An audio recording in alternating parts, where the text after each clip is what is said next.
Quem crê e for batizado será salvo. Quem, porém, não crê será condenado. Estes sinais hão de acompanhar aqueles que creem. Em meu nome expelirão demônios, falarão novas línguas, pegarão em serpentes, e se alguma coisa mortífera beberem, não lhes fará mal. Se impuserem as mãos sobre os enfermos, eles ficarão curados. De fato, o Senhor Jesus, depois de lhes ter falado, foi recebido no céu e assentou-se à destra de Deus. E eles, tendo partido, pregaram em toda parte, cooperando com eles o Senhor e confirmando a palavra por meio de sinais que se seguiam. Marcos 16, 16 a 20. Deus aplique a sua palavra aos nossos corações. Estamos tratando de sinais e maravilhas. Sim, sinais, que é todo e qualquer fenômeno que altera uma lei pré-estabelecida, descrito como obras de poder. É um fenômeno que de tal forma transcende as leis naturais, se manifesta em tais circunstâncias que só pode ser atribuído à interferência sobrenatural. No caso aqui, era a interferência direta do soberano Deus. Hoje, voltando ao assunto e dando sequência, discorrendo sobre o dom de línguas.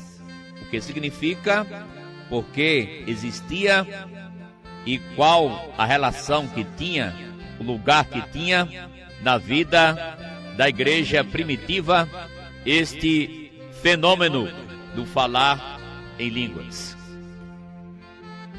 As línguas tinham como objetivo ser um sinal para os judeus incrédulos.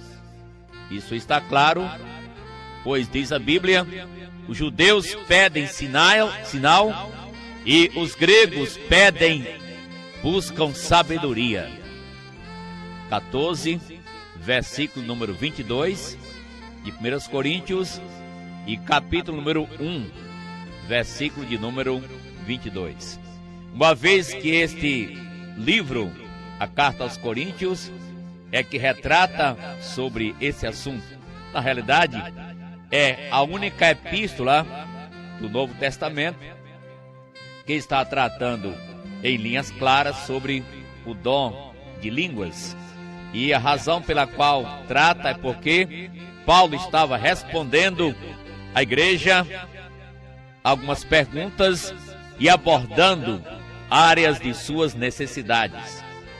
O versículo 22 do capítulo 1, 1 Coríntios, assim retrata: portanto, os judeus pedem sinais, os gregos buscam sabedoria, mas nós pregamos a Cristo crucificado, escândalo para os judeus, loucura para os gentios.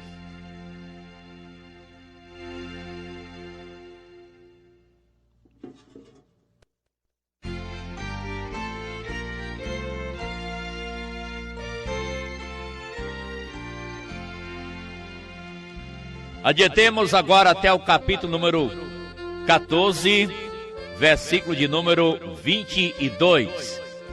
1 Coríntios 14, verso 22. De sorte que as línguas constituem um sinal, não para os crentes, mas para os incrédulos. Mas a profecia não é para os incrédulos, e sim para os que creem. Então, considerando aí o fenômeno do falar em línguas, que era um dos sinais, lembramos que o dom de variedade de línguas, a que se refere 1 Coríntios 12, 14, é a capacidade de falar em uma língua que não tinha sido aprendida por métodos naturais e que quem falava não entendia sequer o que estava dizendo. Eis a razão pela qual se requeria um intérprete na oportunidade que a pessoa estava falando em outra língua.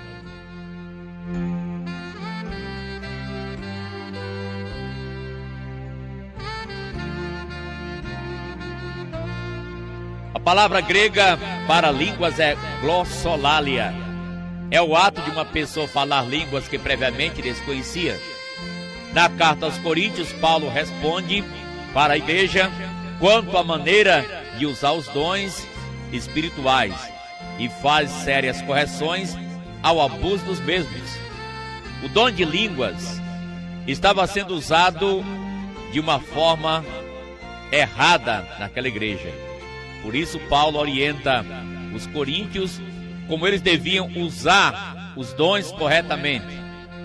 E ao analisar a correção feita pelo apóstolo, podemos comparar com o que é utilizado em nossos dias e ter uma clara compreensão do assunto para diagnosticar quais são as fontes, a origem, de onde vem e para onde vai os fenômenos dos nossos dias comparados ao que estava estabelecido na Bíblia.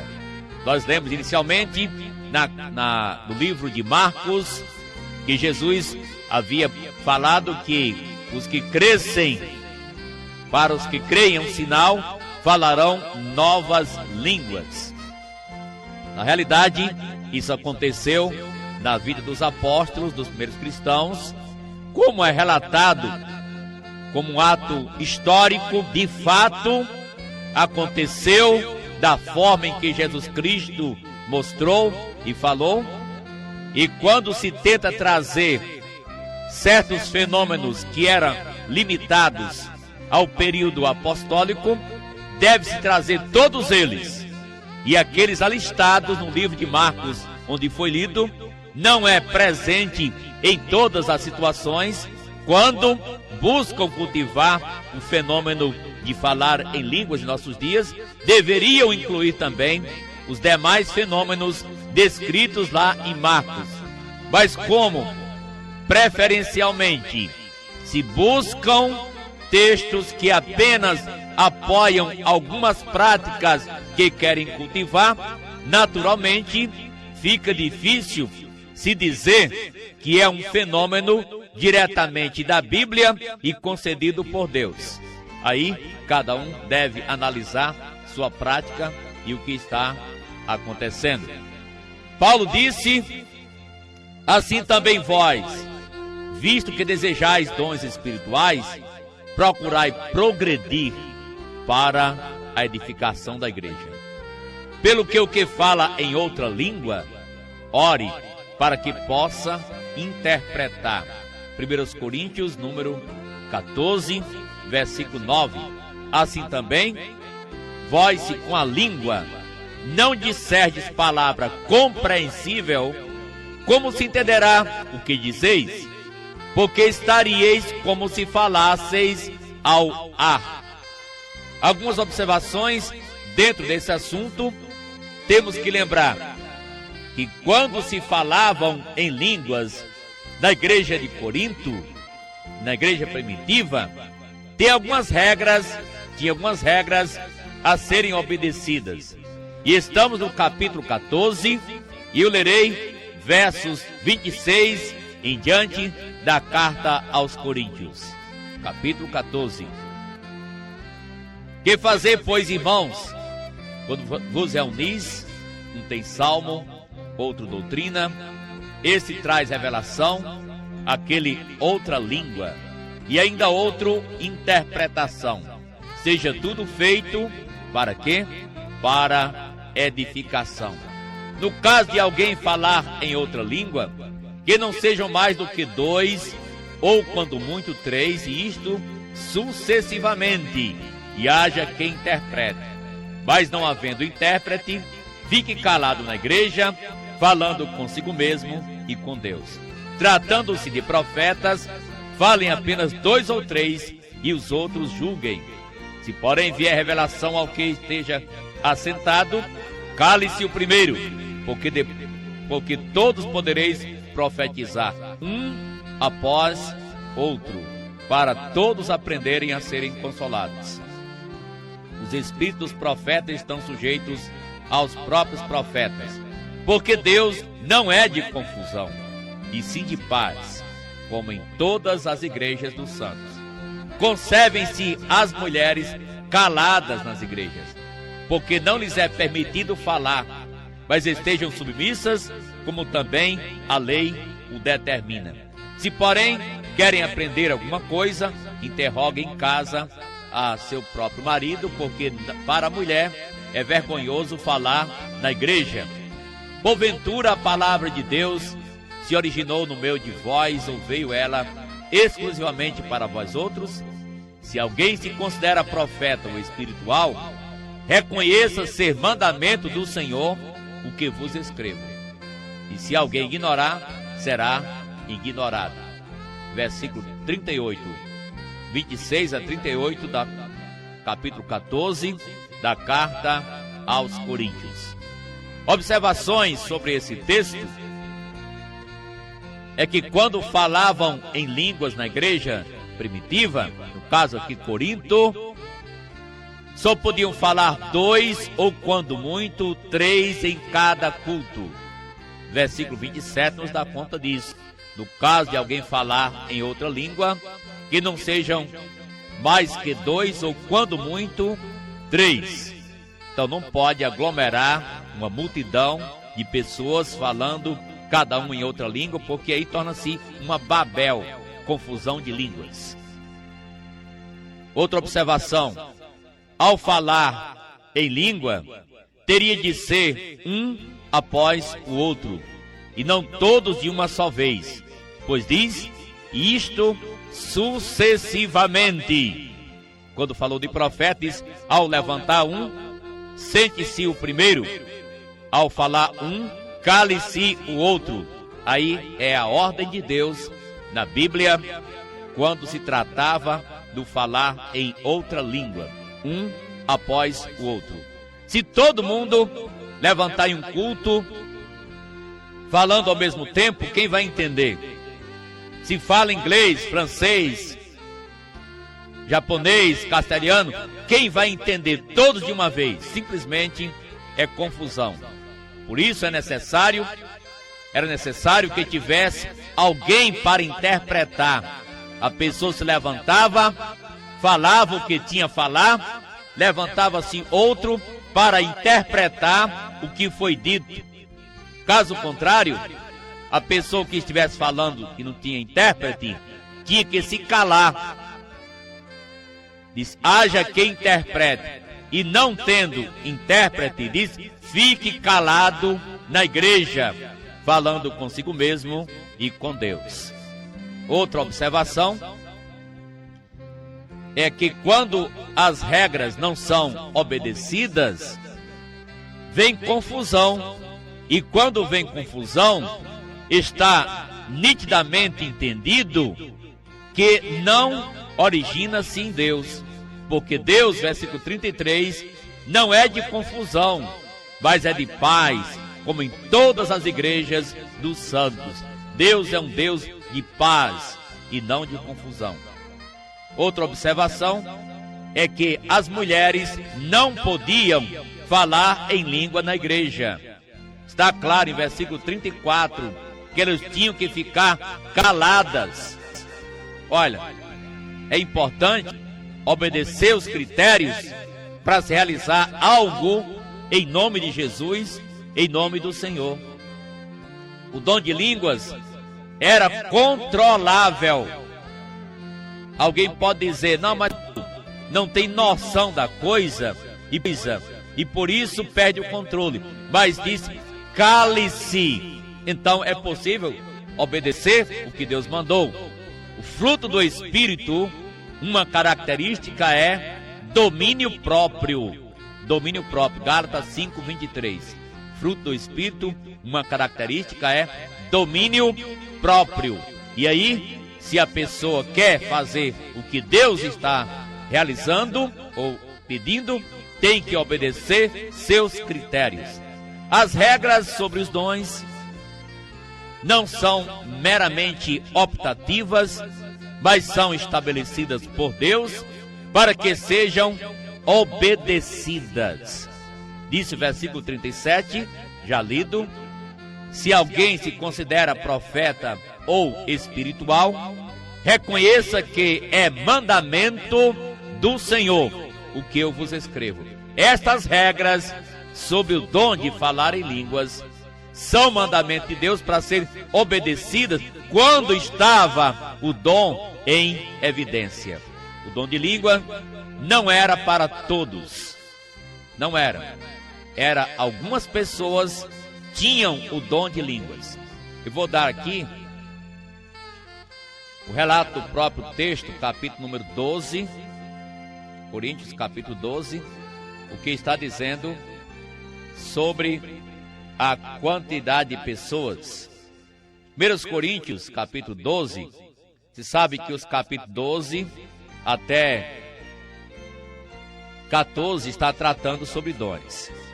E aqui no capítulo número 12 da carta aos Coríntios, temos aí a função do corpo.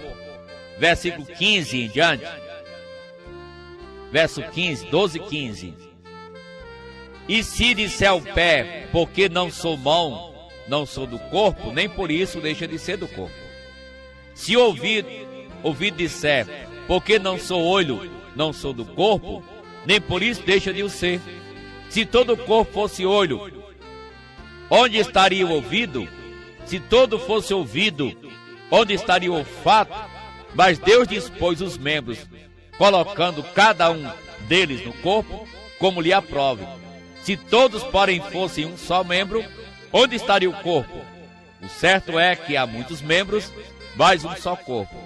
Não pode o olho dizer à mão, não precisamos de ti, não preciso de ti, nem ainda a cabeça aos pés, não preciso de vós. Pelo contrário, os membros do corpo que parecem ser mais fracos são necessários. Note aí, verso 24, mas os nossos membros, 25, para que não haja divisão no corpo, pelo contrário, cooperem os membros com igual cuidado em favor uns dos outros. E aí, está tratando de dons espirituais. O corpo é composto de membros, cada um tem uma função. A mão pega, o olho vê, a língua fala. Cada membro do corpo tem uma função. Todos não têm a mesma função. O pé não pode falar, mas pode andar. O olho não pode falar, mas pode ver. Cada membro tem sua função. Na igreja, nós somos parte do corpo de Cristo e cada membro tem seu dom, tem seus dons. Todos não têm o mesmo dom. Assim como no corpo, os membros não fazem tudo a mesma coisa. A distribuição dos membros está também no capítulo 12, aí versículo de número 7 a 10. Capítulo 12, verso 7 a 10. Aí fala dos dons distribuídos. A manifestação do Espírito é concedida a cada um, visando um fim proveitoso. Porque a um é dada, mediante o Espírito, a palavra da sabedoria. E a outro, segundo o mesmo Espírito, a palavra do conhecimento. A outro, note, no mesmo Espírito, a outro, no mesmo Espírito, a fé. A outro, no mesmo Espírito, dons de curar. A outro, operações de milagre. A outro, profecia. A um, discernimento de espírito. A um, variedade de línguas. E a outro, capacidade para interpretá-las. Note bem, ouvintes, a distinção dos dons. Era toda uma única pessoa. Cada membro tinha seus dons. Um tinha esse, outro aquele. Como eu poderei dizer que todo crente tem que falar em língua? Olha, gente, vamos para a Bíblia, a palavra de Deus. Vamos ver o que Deus está mostrando e seguir sua orientação. Veja a atuação dos dons. A atuação está no final do capítulo número 12, versículos 28, 12, 28. A uns estabeleceu Deus na igreja, primeiramente apóstolos, em segundo lugar profetas, em terceiro lugar mestres, depois operadores de milagres, depois dons de curar, socorro, governo, variedade de línguas. Porventura são todos apóstolos? Ou todos profetas? São todos mestres? Operadores de milagres? Têm todos dons de curar? Falam todos em outras línguas? Interpretam-nas todos? Olha, gente, a pergunta aqui em si tem uma resposta negativa. Não. Todos não operam milagres, todos não são apóstolos, todos não são profetas, todos não fazem a mesma coisa. A Bíblia está dizendo não. A pergunta já requer uma resposta negativa. Então, nós temos que examinar. Se a pessoa ensina que todo crente tem que falar em línguas, eu pergunto, e para que está esse texto na Bíblia tão claro, dizendo que todos os crentes não tinham os mesmos dons? E que a distribuição era cada membro segundo a sua função no corpo? Uma regra para tudo que deve ser feito na igreja está em 14:40 deste livro. Decência e ordem. Tudo, porém, seja feito com decência e ordem.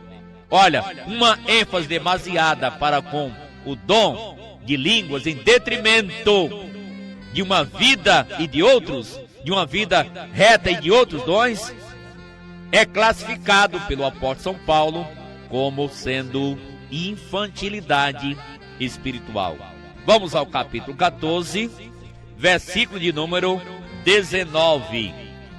Contudo, prefiro falar na igreja 5 palavras com meu entendimento para instruir a outros, a falar 10.000 palavras em outra língua. Irmãos, não sejais meninos no juízo, na malícia, sim, sede crianças. Quanto ao juízo, sede homens amadurecidos. Na lei está escrito: falarei a este povo por homens de outras línguas e por lábios de outros povos, e nem assim me ouvirão, diz o Senhor. De sorte que as línguas constituem um sinal, não para os crentes, mas para os incrédulos. Mas a profecia não é para os incrédulos, e sim para os que creem. Note que Deus está mostrando que uma ênfase demasiada na igreja para com esse dom seria infantilidade espiritual. E aqui fica bem claro e evidente que as línguas na Bíblia não eram palavras sem junções silábicas, sem significado, apenas sons, mas era um idioma, uma linguagem humana aqui da terra. Uma nação fala uma língua, outra fala outra língua. Então, esse era o sinal que aqui era dado.